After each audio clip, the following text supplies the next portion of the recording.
Can you imagine getting a water bill with a warning saying your water may not be safe to drink?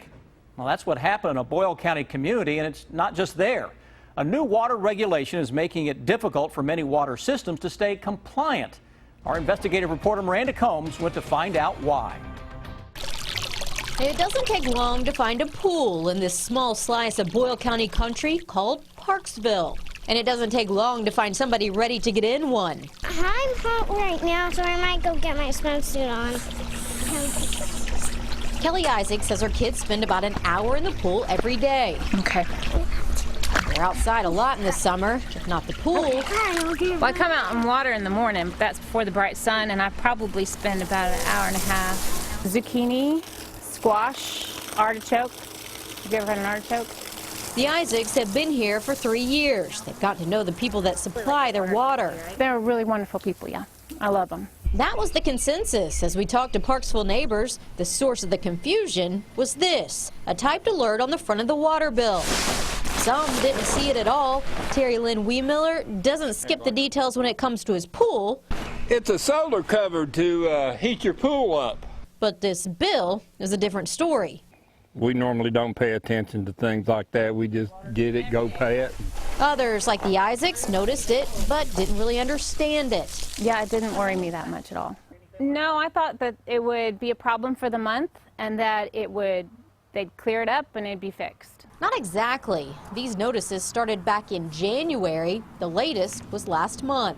I mean, I didn't really know until you brought it to my attention today, so yeah, I'm concerned. The back of the water bill says that the Parksville Water District violated a drinking water standard, too much haloacidic acid. It warns that elderly, people with infants, and pregnant women should talk to a doctor about drinking the water.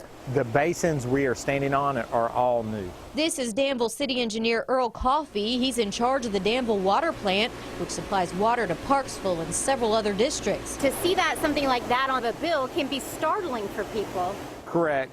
And most folks don't really understand the dynamics of the drinking water regulation and how that's changed. The plant is spending $24 million to get this going in the right direction.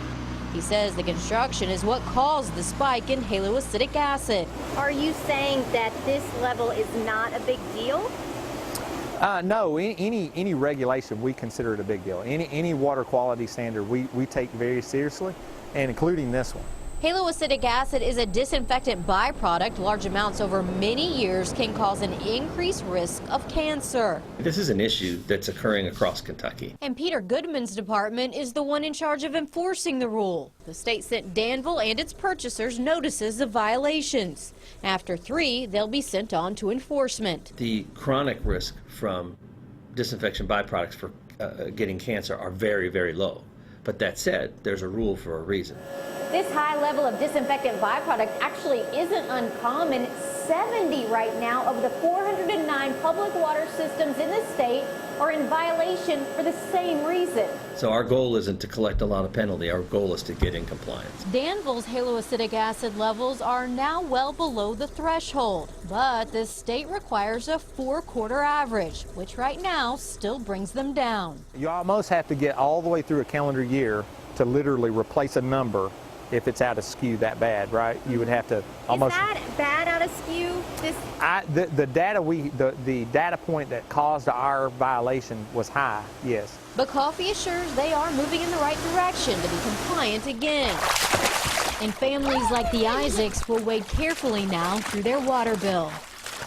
Now, the Parksville water director didn't want to go on camera because he said this is Danville's issue, not theirs. But the latest regulations make even purchasers like Parksville responsible for the water they get from Danville. That's why they got a notice of violation as well, because the state says there are things that they can do to manage their own systems, even though they're buying it from another system. And this particular disinfectant byproduct is tough because so many people here are served by surface water, right? 95% of Kentuckians are served by surface water, meaning like Lake Harrington serves Danville, and actually that's a pretty high number considering for Kentucky at least. And also pay attention. If you see something on the bill, go ahead and read it, because I think we're all guilty of just looking at the amount and that's it. Absolutely. Even in small print. Yeah. Small print. All right.